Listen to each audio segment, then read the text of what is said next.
Mengapa kita harus berdoa? Saya ulangi sekali lagi. Mengapa kita harus berdoa? Salam sejahtera bagi kita semua dimanapun kita berada saat ini. Minggu lalu kita telah membahas bahwa doa adalah sebuah perjumpaan dengan Tuhan. Maka setiap sikap kita harus serius, ya, harus penuh hormat, menyembah Tuhan dengan rendah hati dan lain-lain. Sudah saya jelaskan di video saya kali lalu. Mengapa kita harus berdoa? Terlebih anak calon komuni pertama, ya, mengapa? Ya, silakan dijawab sendiri. Apakah karena dipaksa guru agama, karena takut nilai agamanya dikasih nanti C atau rendah? Atau karena supaya nilai ujiannya bagus? Atau kalau kita sudah kalau kita sudah dibaptis secara Katolik, doa adalah sebuah keutamaan iman kita. Ya, doa adalah sebuah keutamaan iman kita yang harus dimulai sejak kita masih kecil. Ya, tepuk tangan dulu. Nah, ketika saya menghadiri sebuah pesta sambut baru atau komuni pertama belum lama ini, beberapa bulan yang lalu, ya, para tamu undangan cukup ramai menikmati musik yang dibuka atau yang disuguhkan oleh tuan rumah, tuan pesta, dan tuan pesta mempersilakan para undangan untuk menuju meja makan langsung, ya, untuk menuju meja makan. Dan saya secara spontan untuk memimpin doa makan, ya, saya meminjam mic-nya dan memimpin doa makan. Tiba-tiba ayah dari anaknya yang barusan komuni pertama, yang menerima komuni pertama di tempat pesta itu, ayahnya datang dengan tidak memakai baju dan pakai celana pendek, melarang saya untuk berdoa. Ya, saya kejut waktu itu. Katanya nggak usah doa, ngapain doa? Orang datang harus langsung makan, nggak perlu doa itu. Saya kaget, terus saya tanya, kenapa bang?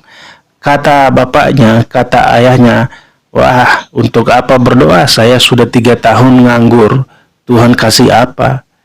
Lalu saya tenangkan dan saya mengatakan bahwa Tuhan sudah kasih sesuatu yang lebih spesial. Hari ini anak bapak sudah bisa komuni pertama. Nah, itu dikasih Tuhan, itu harus disyukuri. Katanya, nggak ada itu kan aturan gereja. Nah, jadi karena saya tidak mau berdebat, para tambungan, maksud saya, waduh, para tamu undangan maksud saya yang sedang duduk sudah banyak, kebetulan 100% Katolik, makanya saya tetap memimpin doa makan, ya, secara spontan waktu itu, walaupun dilarang oleh bapak kandungnya sendiri. Jadi itu kisah nyata, ya, Bapak Ibu. Silakan menjawab mengapa kita harus berdoa.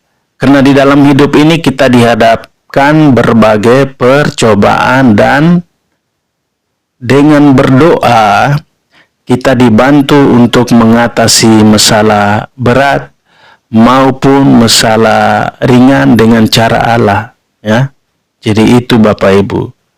Hidup ini kan kita dihadapkan berbagai macam masalah atau pencobaan. Makanya kita harus berdoa. Kita lanjut Bapak Ibu. Mengapa kita harus berdoa? Ya, saya cuman tanya itu saja, mengapa kita harus berdoa? Karena doa adalah sebuah pemberian atau sebuah rahmat dari Allah. Kita bersatu dengan Allah dan Allah bersatu dengan kita. Mengapa kita harus berdoa? Karena doa adalah jalan bagi kita untuk bersatu dan berhubungan dengan Tuhan. Maka kita perlu berkomunikasi, perlu bercakap, ya, bercakap-cakap atau dialog. Maka doa merupakan cara yang paling baik untuk membangun hubungan kita manusia dengan Tuhan. Mari kita berbicara kepada Tuhan dan mendengarkan suara Tuhan melalui kitab suci sebagai suara Allah. Ya, mudah-mudahan kita semua paham tentang renungan singkat saya ini.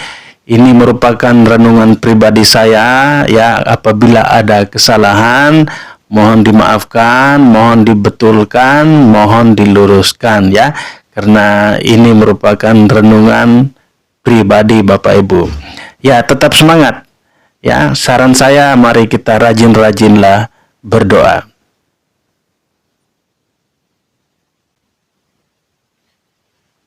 Baik, mari kita tinggalkan kesibukan kita. Hal-hal yang mengganggu pikiran, hati, dan jiwa kita, mari kita pusatkan seluruh diri kita pada Kristus. Kita berdoa. Dalam nama Bapa dan Putra dan Roh Kudus. Amin. Tuhan Yesus, ajarilah kami untuk meneladani sikap doa dari-Mu dengan baik dan benar. Dikau kami puji kini dan sepanjang masa. Amin. Dalam nama Bapa dan Putra dan Roh Kudus. Amin.